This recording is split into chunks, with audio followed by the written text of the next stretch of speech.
Sometimes I feel like a man of the sea, fighting dangerous waters and gale force winds. Sometimes I think I'm alone at the helm, when the night is so dark and the headwinds blow, and I can't hear his voice for the beat of my heart. Step out of the boat. Let me just kind of skip rocks across the life of Ignatius. And it goes like this. Again, this is going to be a review for most of us.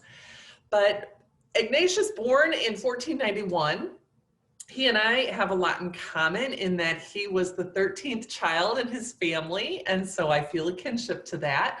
That is not something that you find in common with most people. But I also am the 13th child in my family. So although I wasn't born into a wealthy family of nobility, I do feel as if he and I connect on that level. I find the notion of where he's born and how he's born into that noble family in Spain, that large family, to be an important element. And we'll come back to that in a second. But in his early years, of course, he was sent to the Spanish court to become a page, and he embraced the imperial court life completely by age 16 already. By the time he was 26, he had taken up the life of a soldier, and he spent his time in that lifestyle, of course, perfecting certain things, perfecting the art of gambling, perfecting the art of warfare, perfecting the art of womanizing to a certain degree. So these were the things that he was spending his energy and his time on in his early years. And of course, there was one woman in particular we know, rumor has it, that she might have been the Queen of Spain, not certain on that. But there was one woman in particular that he had dreams of wooing by accomplishing his great fame in battle. Pause on that for a second.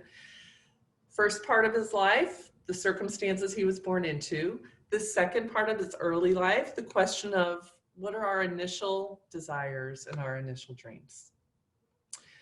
We know that in 1521, at the age of 30, he was hit during the Battle of Pamplona. He was hit by the cannonball, and he was confined to his bed for quite a while. What I find interesting about that aspect of his story is the fact that his bravery had so impressed his foes that they carried him to his place of convalescence. I've always found that just a curious little element in the story of Ignatius, that even when we're battling something that is difficult, our courage in the face of that battle can take us to the place of healing. So I might return to that in a second also. But looking at that aspect or that moment of his life, the question of what happens when our plans get intercepted by God's interventions and things that are seemingly devastating and that can cripple us in certain ways, actually become the pathway to something much greater, to something different that God has in mind or that he's leading us to. So then we know as he was healing, and he noticed in his vanity that his right leg was a little bit shorter than his left and that the bone was protruding in a way that was quite unattractive. We know that he insisted on having that leg rebroken because he didn't want it to look unseemly when he put on the knightly garb and put on the tights of the imperial court. So he insisted that those doctors re-break his leg and saw off that bone. Vanity in the life of Ignatius, in this particular moment of his life, expanded or extended his convalescence. And the interesting thing with that is, isn't it interesting how God was able to take that very real and very earthy element of Ignatius's personality not necessarily the most virtuous of his personality traits, but God was able to take that and say, okay, sir, so if you are going to ask for this, this vain, this thing that's rooted in vanity to happen to you, well, that's going to keep you in bed for a much longer time. And I can use that. I can use that to my purposes. So, of course, during this time, when he asked for something to keep his attention and kind of keep him occupied during his long convalescence, of course, there was no other book in the house but the lives of the saints and the life of Christ. Isn't that a coincidence? You know, the question then becomes, what does God provide for us when we have nothing else? You know, what is it that God puts at our disposal when we are open and have the opportunity to receive it? And I want to put a pause on that for a moment, because this particular Magis presentation is happening at a particular moment in time, right? All of us are kind of confined to a much smaller world and a much narrower existence than what we had even 6 months ago. So I guess the question, one of our questions for today, as we live our lives in parallel with the life of Ignatius, we're in confinement. And we've got lots of things at our disposal that certainly Ignatius didn't have. But what in this confinement is God opening up for us? What is God providing for us that we can use, not just for our own benefit, but for the benefit of all those we serve, for the benefit of all those we encounter, for the benefit of all those whose lives cross ours, whether in person or not? So the question of how can we be open to what is at our disposal versus, and I'll speak for myself, versus kind of pouting about what we wish we had. You know, Ignatius didn't have the court tales. He didn't have these nightly excursional adventuresome stories. He had the lives of the saints. And so as he fluctuated between his imagination and his memory of these courtly adventures and these lives of the saints, this became the very groundwork for what was to come in the spiritual exercises. So I guess the question for us today is, in this groundwork of what we're experiencing right now, what is God providing? What is this soil fertile for? So I want to use Ignatius's own words to talk about his experience of that time of convalescence. And, you know, as we know, this is where the discernment of spirits began for him, as he kind of would go through these daydreams of the nightly adventures and be so wrapped up in that in the moment. You know, I'm kind of imagining myself so wrapped up in, you know, as I'm following my Facebook feed or I'm watching Netflix or whatever, you're so engaged in what's going on there. And then you click off that and come back into the real world, and it's kind of deflating.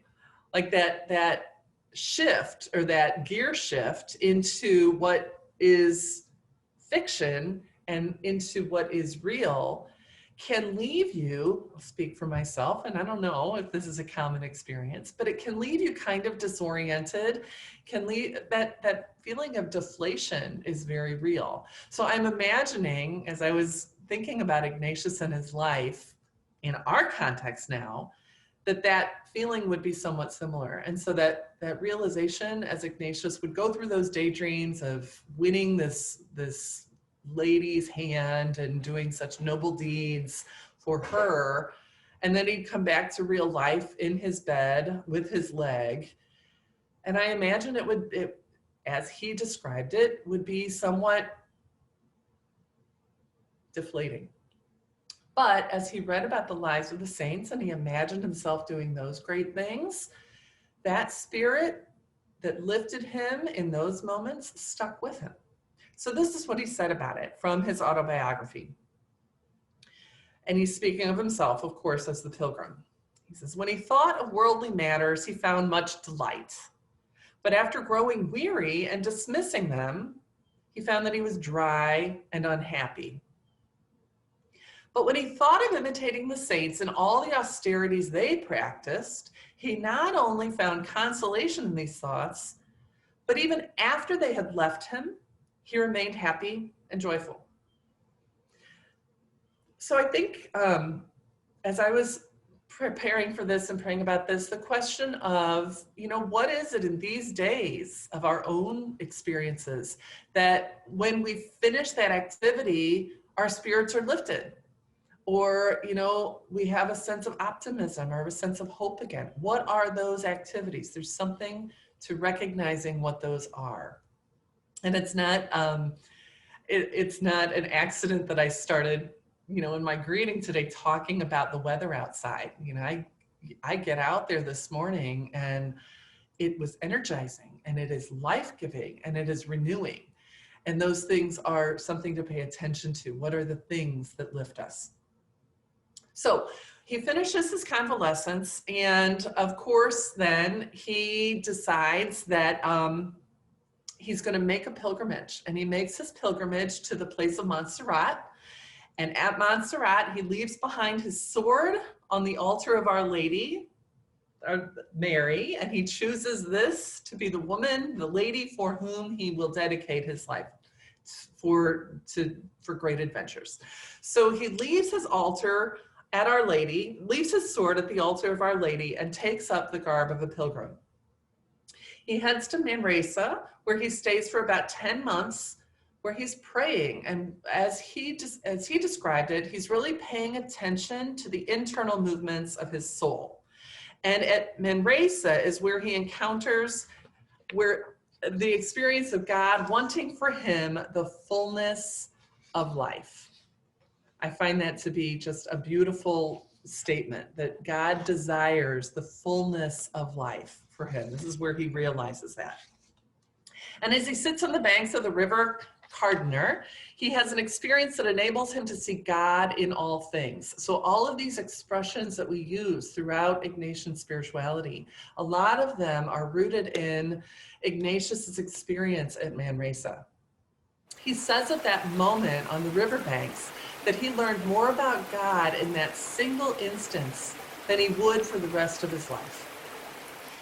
And then he starts to write down his notes, and those become the very first beginnings of the spiritual exercises. He goes to Jerusalem. He had hoped to remain there in the Holy Land for a long time, but the Franciscans told him that he really couldn't stay in Jerusalem, couldn't stay in the Holy Land because it was too dangerous at the time. So he goes to Barcelona to study Latin and to attend university, and university in the seminary. And it's in Barcelona, I believe, where he is questioned several times by the Spanish Inquisition. Ends up moving to the University of Paris, where he finishes up his study of philosophy and theology. And it's there where he meets Francis Xavier and also Peter Faber, who become, of course, his great companions. In Montmartre, in Paris, in 1534, he professes his vows with 6 other men. And then he begins offering the exercises from Venice, which I find interesting, okay?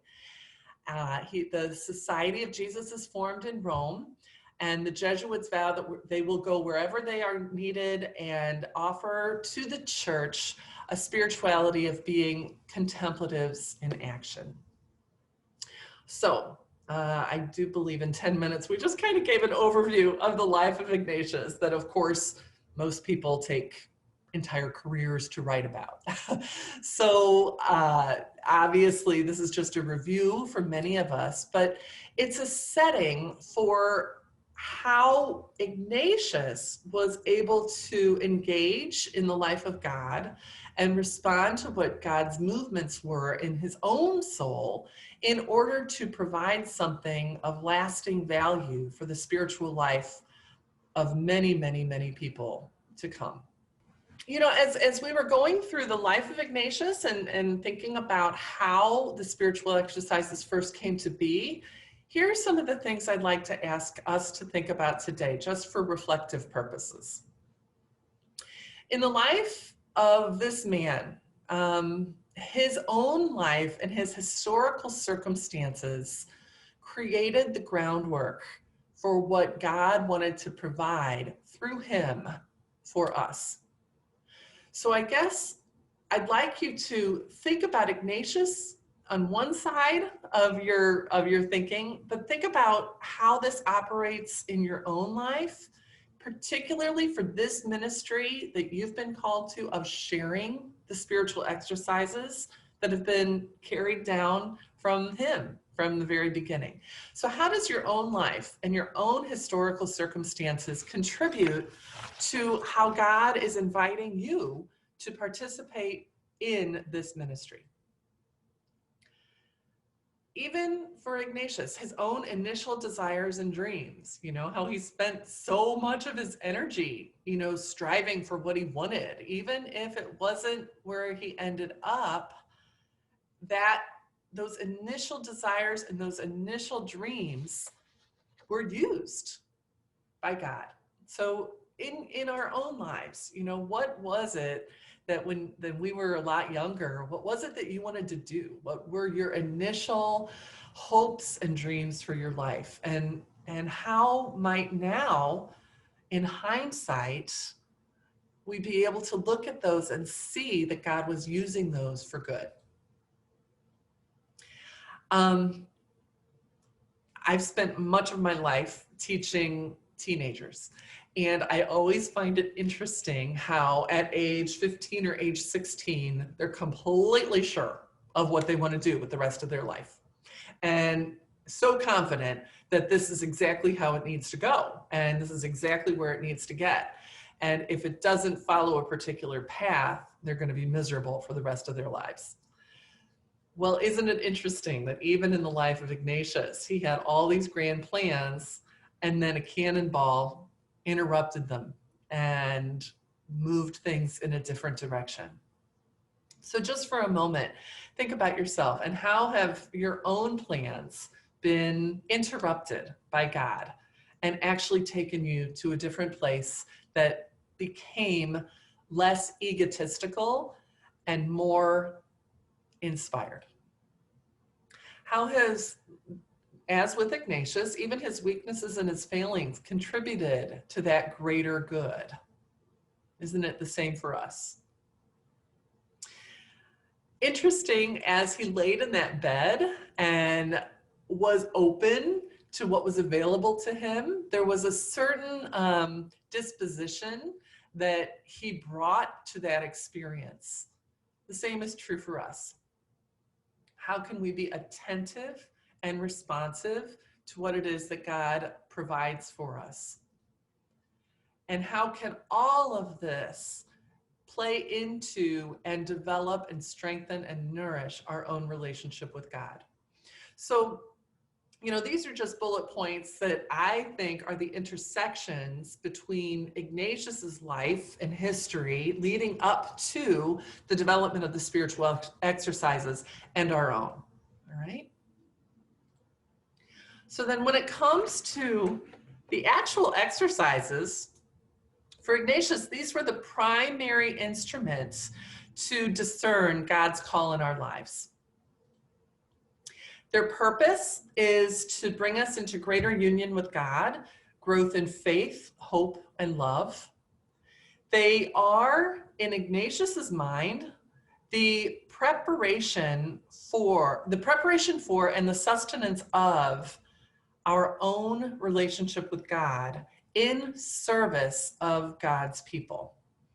So they're both, their purpose is for our own union with God, but they're also a preparation so that we can serve God's people. The exercises, of course, are not a book. They are not a series of things to do. They are an experience of relationship. So the way Ignatius talks about it, of course, is it's this great adventure to the heart of God. I love that. I love that. My own religious community is the Apostle of the Sacred Heart. So that notion of being on a great adventure to the heart of God is just beautiful to me.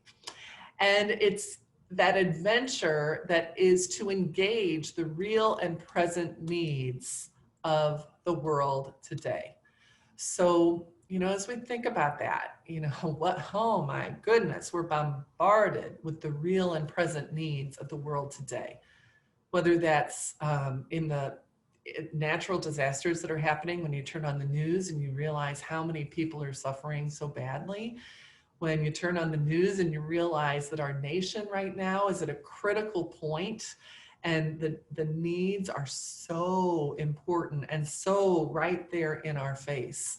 And how do we respond to that? The exercises actually help us engage with those real and present needs in very important ways. So as we go through those weeks of the exercises, we've got the first week focused on God's magnanimity, of course, God's generosity, and our own limited response to that generosity. That first week of exercises is a time for our own honesty and a time for our own humility. The second week, focusing on Jesus's life and ministry, we recognize that after we've experienced God's unconditional love and faithfulness, we have this strong desire to serve that, to be that, to incarnate that. And so in praying through the life and ministry of Jesus, we pray to be able to see more clearly, love him more closely, and follow him more directly. And if you end up with that song from Godspell running through your head, that's always how I remember week 2 of the exercises. To see, I'm not going to sing for you because this is being recorded. I'm not doing that. But you have that. I'm sure you can think about that in your head. Week 3 then, of course, is drawing ourselves into communion with the suffering and death of Jesus, recognizing the great gift that self-sacrifice can be, and also the cost, but wanting to be in union not only with this person, this God who, in the person of Jesus, suffered and experienced all of that for our sake, but also somehow being in communion with that through our own life experiences. And then week 4 is about sharing the resurrected life of Jesus. I know as we do the exercises, I'll speak for myself, you walk through week 3 and it's very heavy, it's beautiful, very profound, but also very heavy. And I found myself toward the middle of that week 3 experience, relying, even in the way background, but knowing that this is not where our story ends. We must rely on week 4. We rely on the resurrected life of Jesus, journeying in a life of resurrection and understanding that promise calls us to something, calls us to a vocation, and calls us to be something. And so that, of course, leads us into the suscipe, and that whole idea of take, Lord, receive everything I have. It's all yours anyway. I return it to you as a gift. Give me only your grace. And this becomes the ongoing relationship that the exercises moves us into deeper experience of. So I'm looking at my time and I'm realizing it's time to wrap up. The last thing I want to talk about are the tools that the exercises provide for us. Once the retreat is concluded, there are many, many, many tools provided by the exercises. So as we've whipped through this life of Ignatius and the beginning of the exercises, some of these tools, the discernment of spirits, the recognition that there is both the good spirit of the Holy Spirit within us and the dark spirit that tempts us to question that and to doubt it. We've got the notion of consolation and desolation, that is in connection with the two spirits. We've got the call of the king as one of the meditations. We've got the two standards as one of the meditations. We've got contemplation and the love of God. These are all tools that we carry with us even when the exercises are finished. And of course, the sushi pay, which is a beautiful prayer for us to continue. Don't look back, your eyes straight ahead, and your faith in me. Step out of the boat, don't look back.